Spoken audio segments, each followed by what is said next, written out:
I'm ready for my next guest when they are ready to come up. So share with us what you do to help dentists survive, thrive, and not cry. Thanks, Paul. So I'm Cecil Staton. I'm the founder of Arch Financial Planning. We're a dental-focused financial advisor that works with clients nationwide. And the three primary ways that we help dentists is going to be circled around the following. First and foremost, most are very carry a lot of debt and student loan managing those plans there. So if you're a practice owner or graduated from dental school, you probably came out with a lot of student loan debt. So we assist in developing comprehensive debt management strategies that can help with that. Practice financial planning. So we help dentists with practice financial management, which includes budgeting, cash flow analysis, overhead cost optimization. And then the third thing is the investment and retirement planning. So we can assist in personalized investment strategy based on your risk tolerance, time horizon, financial goals, and then really just incorporating that too with your practice transition plan as well. And I love what you said there. And I'm going to pick out the word transition. People can text Arch to 215-543-6454 to do a consult with Cecil. You've been an amazing supporter because people probably come to you when a big transition is happening. But us dentists, we don't want you to come when the tooth is broken. We don't want you to come a week before your daughter's wedding. Why is everyone getting so much dental work done? They go, I need my teeth fixed. Okay, cool. I want to look good. My daughter's getting married in 2 weeks. You had so much time to plan. So in a way to encourage our community, maybe we can even start with just debt. When should they be connecting with you to at least start thinking about a debt repayment strategy? Well, the big thing really, if you want to optimize everything, which I would certainly encourage you to do, you honestly should start thinking about this as a D4. Yeah. There's a list of things you can do, which I plan on, I actually posted about it earlier this week in the group, but it really even starts there. But if you're dealing with student loans, it really starts kind of in that D4 year. There's a couple things you can do. If you're going to interact with an advisor, you definitely want to interact right around the time you graduate because there's a few things you can do. But you don't necessarily have to hire somebody in an ongoing capacity at that point if you just want help with the student loans. But it's one of those things where if you don't do the right things on the front end, it's really going to hurt on the back end. Yeah. And to your point, for example, if you don't optimize maybe your student loan repayment strategy on the front end, you may be still making payments on the back end of when you're close to being done with them that could have been more reduced rather than having something that's still sitting there lingering. So I think what's Nacho nuts to me is figuring out the rules of the game is a whole thing in itself. And even the financial planners and the experts have to stay constantly up to date. So now let's talk about kind of the other end of dentist life. They want to retire.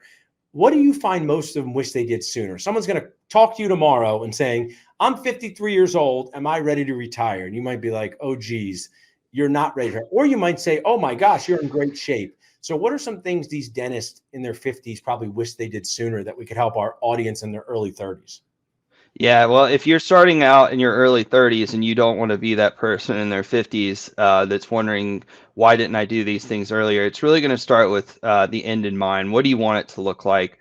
What do you want your life to look like? And I say that because, if you really love waking up every single day, going to your practice, running the show, and making hopefully a very good income, if you want to do that for a prolonged period of time, there's certain decisions you would want to make earlier versus if you want to get out earlier, there's certain decisions you would want to make there. So really, it's just kind of thinking about it from that perspective. And then the next one is just don't get stuck in an analysis paralysis type mode. So there's so much information out there. I mean, you can Google and find so much financial information, but at the end of the day, what actually applies to you? And if you can't sit down and actually take what's out there and put it into a plan for yourself early on, that will be detrimental because time will just keep passing by, and you may not have been investing properly. So you're currently at 0 fillings done, right? You've never done a filling on a patient because that would be illegal. That is correct, Paul. So, I mean, we handcraft this dentistry, full contact arts and crafts. And you said something I'd love my audience to think about. How about you just do it on your own terms? If you love dentisting and you want to keep doing it, do it on your own terms, not because you have to make $262,000 to survive when you're 62 years old. Because I see poignant stories of dentists later in their career that have to work because they didn't cross paths with someone like you earlier. So I think what you do is truly amazing, whether you're a dental student worried about debt, whether you're a medium-aged dentist looking to retire, and then also purchasing a practice. When people text Arch to 215-543-6454, do you jump on a call with them? Do you do a Zoom? Is there a questionnaire? Tell us how people can work with you.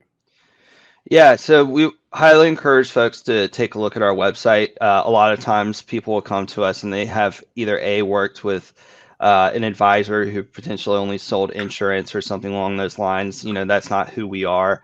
Or, they've never worked with an advisor before. So we put it all out there, what it costs, what the process looks like. It's very transparent from that perspective. So, if you've something that you're interested in, you just fill out a small form and you would have the ability to schedule an intro call.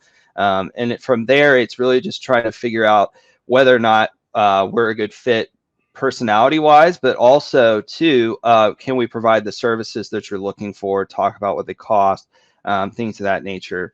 If you sign on to be a client, we go through a very documented process, which again, we put out in the open as well, but it really revolves around making sure we get organized, understanding what our goals are, building a financial plan that's encompassing from everything from tax to estate planning, insurance, investing, your dental practice, so on and so forth. And then we actually sit down and implement it and monitor it and make changes when life changes. So yeah, I love that. You basically make a treatment plan with room for adjustments. That's what you should say. Use that. Hey, Dennis, we make a treatment plan with room for adjustments. So thanks so much for supporting us. I know I'm going to see you in April, and I truly appreciate all you do for our community, Cecil. Thanks, Paul. Awesome, guys. So you guys have seen equipment, restorative materials, money.